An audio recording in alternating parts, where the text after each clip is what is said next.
5 things I wish I knew when I started beatbox. When I got into beatbox in 2013, I had no music knowledge and I learned everything by myself by error and trial, and by watching beatbox tutorials. The problem of this is that I got stuck in my first 5 years of beatbox, and I wasn't really enjoying my beatbox skills. Of course, I enjoyed performing beatbox because that's my passion, but I know my skills weren't as good as I wanted to go crazy in my beatbox. Today, maybe you are meeting similar problems. You feel stuck, you feel that you are always doing the same beats over and over, you feel that your beatbox is average, and you do not see a way to stand out. Through my 10 years of beatbox, 6 years of battling and 2 years of producing experiences, I will tell you 5 things I wish I knew when I started beatbox. This is the kind of advices that I would have loved to hear when I started beatbox. First point, rhythm mastery. It's not the first time I talk about it because this is what unlocked my today's skills, from stagnation to evolution. And this is also what keeps me progressing every day. Rhythmical mastery consists of trying every rhythmical possibility at some point. Take a beat in 16th note, for example, and try all the possible placements for a kick. For example, take this and try different placements for the kick.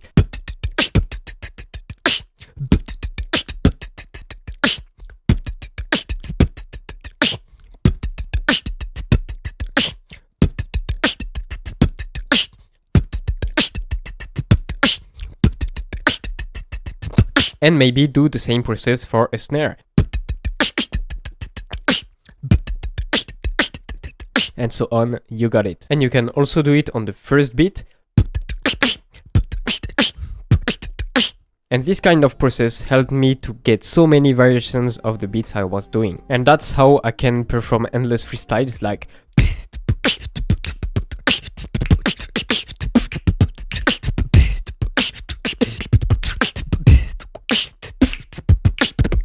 When you master the rhythm, you know how to use your sounds in a beat. When I was a beginner beatboxer, I was performing random sounds out of tempo, out of beats.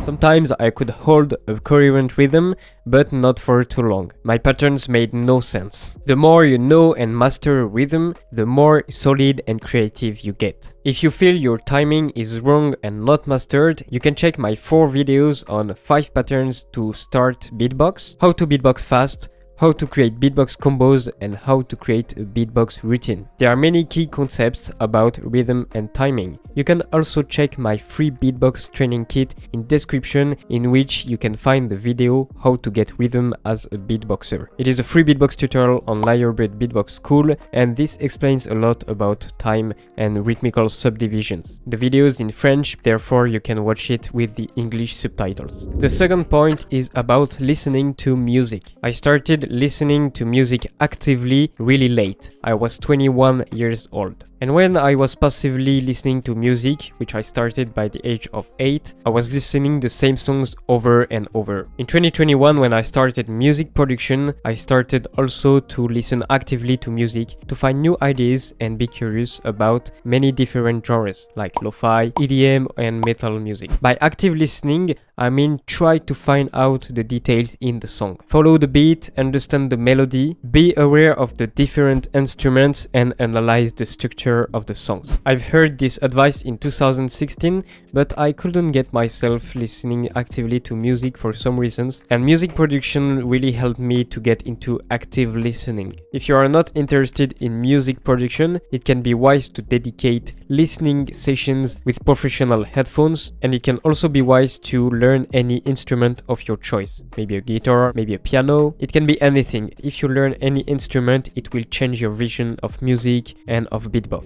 Third point, I love it. Showing off doesn't matter. only music does. When you start beatbox and you get your first skills, you might be tempted to show them off. The more you evolve and the more you want to share your beatbox skills. This is a human desire. The problem with this is that you focus on proving your value to others. Meanwhile, you are trying to prove your beatbox skills, you are not developing your musical knowledges and abilities. And you may take wrong choices in your beatbox composition. As an example, the structure of your beatbox track may be rushed because you are just throwing the latest ideas that you've got. A beatboxer is a musician, a beatboxer is a composer, and a mixing engineer. Choose wisely your sounds, compose your tracks with intended structure and arrangements. Learn about music, about timing, bars, learn about dynamics, volume balance, and frequency distribution. For example, a wrong habit is to push too much on your snare to make it sound loud because you want to prove that you sound loud. The problem with this is that you have a volume imbalance. The right habit is to make your sounds full and consistent. Make them sound thick. Another wrong habit is to spam your latest techniques in your routine. The right habit is to introduce them in a subtle way or use them as a main element but contrast your latest techniques with other elements. Let's say my latest technique is this. And so the wrong habit is to do this.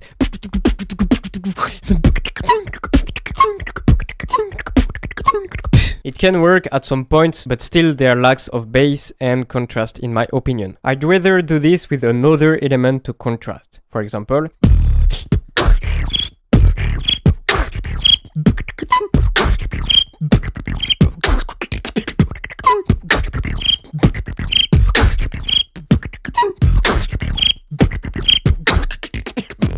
another wrong habit is to only use bass sounds in your beats. I mean mainly because sometimes it can be intended, of course. And for me, the right habit is to balance the frequency spectrum with higher sounds. For example, instead of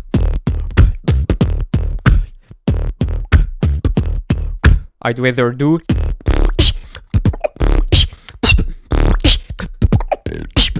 point number 4. Practice your beatbox loudly. With online era, many beatboxers tend to beatbox quietly. They use tons of input effects to sound better, but the day they perform on stage, they sound quiet, they sound inconsistent and unbalanced. Take the habit of beatboxing loud without a microphone. Push on your sounds even if it's dirty in the first place. It will become cleaner as you practice.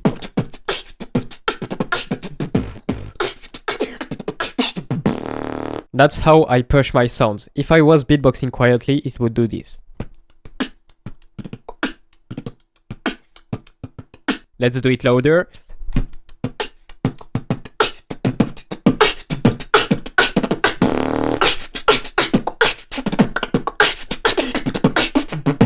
Our brain is fantastic because muscle memory allows you to put less effort for better results as you practice. That's why it gets cleaner and louder as you practice, without taking more effort. Our brain does also have flaws. In my music production trip, I learned that mixing choices have to be done at equivalent loudness levels. Otherwise, our brain tends to go for the louder solutions. In short, our brain thinks louder is better. That's why your beatbox loudness is super important on stage and in battles. The louder you are, the better chances of winning you have. Therefore, that doesn't mean you inevitably win if you are a louder beatboxer. I know it's quite unfair, but neither you, me, nor Elon Musk can do anything about it, so I really think you have to adapt yourself and learn how to beatbox loud. The music industry have loudness standards when you are publishing on streaming platforms. It is to make sure there are not too much volume difference from a song to another. I say this because being too loud is not something you should aim for. Better find the right volume balance in my opinion. Being too loud or too quiet is counterproductive. And the fifth point is daily beatbox training. I repeat, daily beatbox training. Additionally to the first point, which is the mastery of the rhythm, I learned in my experience that daily beatbox sessions is what made me progress the most as a beatboxer. Not only daily training sessions allow keeping being active, but they also engage daily progression, which led to exponential results. My golden rule in beatbox is grow your strengths to stand out and develop your weaknesses to consolidate yourself as a beatboxer. Train on various fields such as execution workouts. For example, loop an ID for 5 minutes straight. For example, it can be and I hold this for 5 minutes. Research and development, for example, train a sound that you want to learn, dedicate training sessions specifically for this sound. Let's say you want to learn the take 30 minutes a day to learn it, for example. Composing sessions, maybe compose a new beatbox routine that you can use for battles or for stage performance. It can also be a session to improve an already existing routine. And the last field that you can work on is rehearsals, for example. Dedicate sessions for repeating your rounds or your beatbox tracks. There are other training session ideas that you can find in my Beatbox Training kit. There are 8 ideas for a beatbox training session, and in this Beatbox Training kit there are also other free ebooks that you can download so you can learn about beatbox. The link is in the description. To conclude, daily beatbox training sessions is without a doubt the best habit that I implemented in my beatbox. I hope this video has helped you. Feel free to leave a like, to subscribe not to miss the later videos, and see you for the next video. Thank you very much.